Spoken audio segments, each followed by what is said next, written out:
ಮಾಜಿ ಪ್ರಧಾನಿ ಎಚ್.ಡಿ. ದೇವೇಗೌಡರ ಪತ್ನಿ ಚೆನ್ನಮ್ಮ ಅಂತ್ಯ ಸಂಸ್ಕಾರ ಹಾಸನದ ಹೊಳೆನರಸೀಪುರ ತಾಲೂಕಿನ ಮಾವಿನಕೆರೆ ಬೆಟ್ಟದ ತಪ್ಪಲಿನ ಜಮೀನಿನಲ್ಲಿ ಸೋಮವಾರ ನಡೆದಿದೆ. ಪುತ್ರ ಕೇಂದ್ರ ಸಚಿವ ಎಚ್.ಡಿ. ಕುಮಾರಸ್ವಾಮಿ ಕುಟುಂಬಸ್ಥರು ನಿನ್ನೆ ಸಮಾಧಿ ಸ್ಥಳಕ್ಕೆ ಭೇಟಿ ನೀಡಿದರು.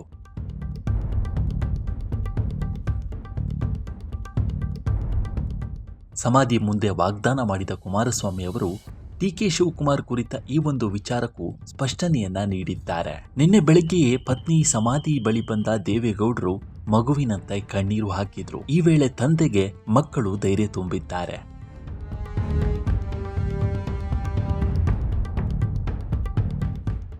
ಬಳಿಕ ಸಮಾಧಿ ಇರುವ ಜಾಗದಲ್ಲಿ ರುದ್ರ, ಚಮಕ, ಗಾಯತ್ರಿ ಮಂತ್ರ ಹಾಗೂ ವಿಷ್ಣು ಸಹಸ್ರನಾಮ ಪಠಣೆ ಮಾಡಲಾಗಿದೆ. 11ನೇ ದಿನದ ಕಾರ್ಯದ ಬಗ್ಗೆ ಕೂಡ ಸಮಾಧಿ ಬಳಿಯೇ ಅಣ್ಣ ತಮ್ಮಂದಿರು ಮಾತುಕತೆಯನ್ನ ನಡೆಸಿದ್ದಾರೆ.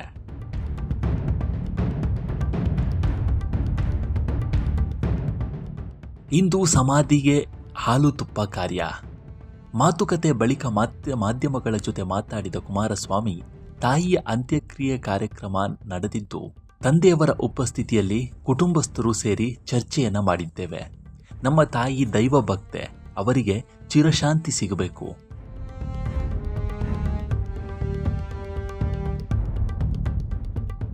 ಹನ್ನೊಂದನೇ ದಿನದ ಕಾರ್ಯದವರೆಗೂ ಶಾಸ್ತ್ರೋಕ್ತವಾಗಿ ಶ್ಲೋಕ ಪಠಿಸಲು ಸೂಚಿಸಲಾಗಿದ್ದು, ಇಂದು ಹಾಲು ತುಪ್ಪ ಬಿಡುವ ಕಾರ್ಯಕ್ರಮ ಹಮ್ಮಿಕೊಂಡಿದ್ದೇವೆ ಅಂತ ನಿನ್ನೆ ತಿಳಿಸಿದ್ದಾರೆ. ಅಮ್ಮನ ಸಮಾಧಿ ಮುಂದೆ ವಾಗ್ದಾನ. ನಮ್ಮ ನಾಡಿನ ಲಕ್ಷಾಂತರ ಜನರು ನನ್ನ ತಾಯಿಯ ದರ್ಶನ ಮಾಡಿ ಪ್ರೀತಿ ತೋರಿಸಿದ್ದಾರೆ. ಅವರ ಪ್ರೀತಿಯ ಋಣ ತೀರಿಸಬೇಕಿದೆ.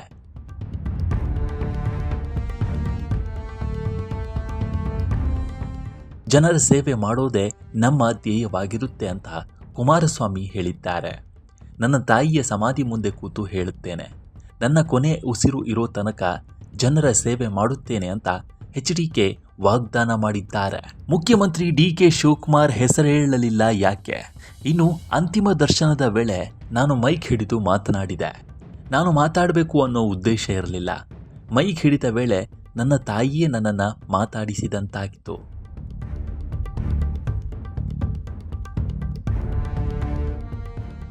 ಆ ವೇಳೆ ನಾನು ಕೇಂದ್ರ ಸರ್ಕಾರದ ಮಂತ್ರಿಯ ಹೆಸರನ್ನು ಹೇಳಿದೆ. ಆದರೆ ರಾಜ್ಯದ ಮುಖ್ಯಮಂತ್ರಿ ಹೆಸರನ್ನ ಹೇಳಲಿಲ್ಲ ಅನ್ನೋ ಮಾತುಗಳು ಕೇಳಿ ಬಂದಿದೆ ಅಂತ ಕುಮಾರಸ್ವಾಮಿ ಅದಕ್ಕೆ ಸ್ಪಷ್ಟನೆಯನ್ನ ನೀಡಿದ್ದಾರೆ. ನಾನು ಯಾವುದೋ ಉದ್ದೇಶ ಇಟ್ಕೊಂಡು ಡಿ.ಕೆ. ಶಿವಕುಮಾರ್ ಅವರ ಹೆಸರು ಹೇಳಲಿಲ್ಲ ಅಂತ ತಪ್ಪು ಭಾವಿಸಬಾರದು. ಉದ್ದೇಶಪೂರ್ವಕವಾಗಿ ನಾನು ಅದನ್ನು ಮಾಡಲಿಲ್ಲ. ಅಂತಹ ಮಟ್ಟಕ್ಕೆ ನಾನು ಹೋಗೋದು ಇಲ್ಲ ಅಂತ ಎಚ್.ಡಿ. ಕುಮಾರಸ್ವಾಮಿ ಸ್ಪಷ್ಟನೆಯನ್ನ ನೀಡಿದ್ದಾರೆ.